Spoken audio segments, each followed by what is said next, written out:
On October 4, 2008, a 24-year-old American stepped off a plane in Pyongyang, carrying only textbooks, a Bible, and absolutely no spy training. For most foreigners, North Korea is a 48-hour guided tour of monuments and staged smiles. But within 6 months, Kim Jong-il's regime handed this man something the CIA had spent billions to obtain: unrestricted access to the elite inner circles of the world's most paranoid dictatorship. For the next 6 years, he walked past armed guards, taught the sons of generals, and lived a life that should have been impossible. To the regime, he was a loyal investor and an English teacher. In reality, he was gathering intelligence and funneling it to the West, knowing one wrong glance could bury him in a labor camp alongside 200,000 others. How did a Baptist pastor from suburban Virginia become the only American to spy inside North Korea for 6 years? And what did he find that the regime was willing to kill to keep hidden? The man was Kim Dong-chul. Born in Seoul in 1953, he moved to the U.S. in 1980, became a naturalized citizen, and earned a Ph.D. in theology. He wasn't James Bond, he was a man who quoted scripture. In the early 2000s, Kim felt a calling to help fellow Koreans. Through his wife's family connections, which included a cousin embedded in North Korea's military elite, doors began to open. In 2004, he received a rare invitation to invest in Rason, a special economic zone. Kim didn't just visit, he moved. He poured his life savings, $2.6 million, into building the Tumang Hotel. He became a model foreign entrepreneur, donating food and medicine to local communities. By 2007, he was receiving personal commendations from the North Korean government. He had done what the CIA couldn't, he had walked through the front door and was invited to stay. By 2009, Washington was watching. The CIA saw a once-in-a-lifetime opportunity, a U.S. passport holder with an insider position behind enemy lines. Agents from the South Korean NIS and the CIA approached him with a heavy question: will you work with us? They didn't offer him a Hollywood-style rescue plan. They offered him a high-wire act without a net. If caught, there would be no prisoner swaps, only torture or execution. Kim was swayed by two things: his compassion for the North Korean people and a sense of duty to his adopted homeland, the United States. He said yes. He became codename Antenna. Kim's training was done, on the fly, during secret meetings outside North Korea.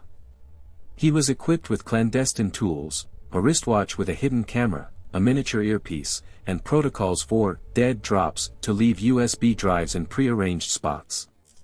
Back in Rason, his life became a house of mirrors.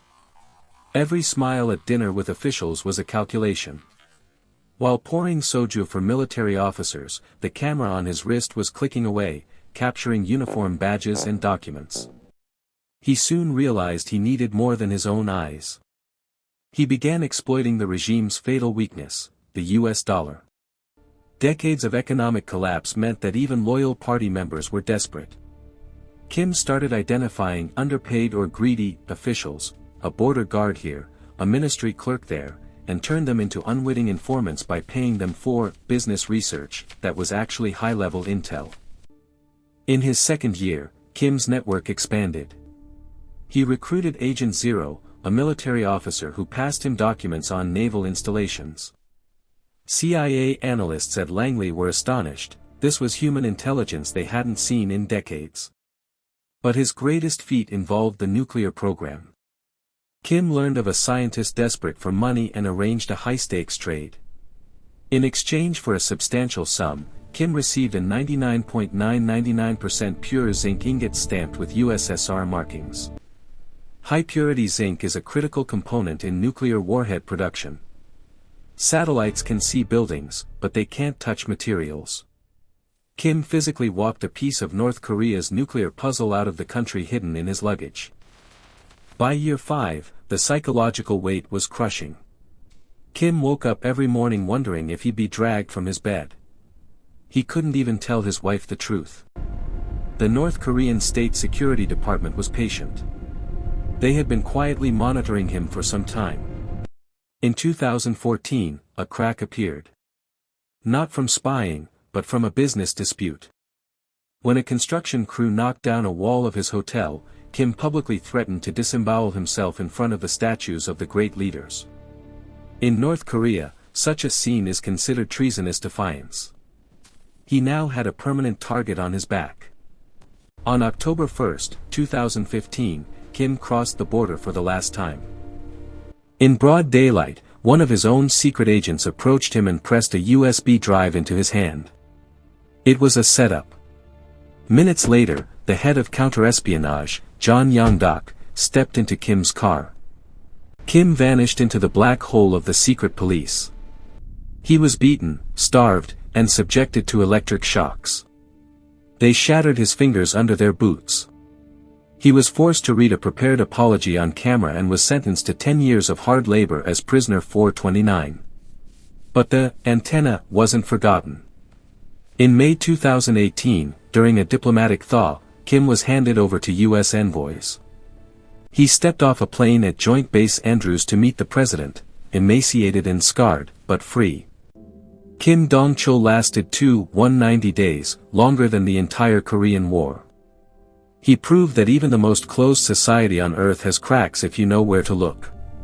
He remains a border rider, caught between the world he betrayed and the one he served.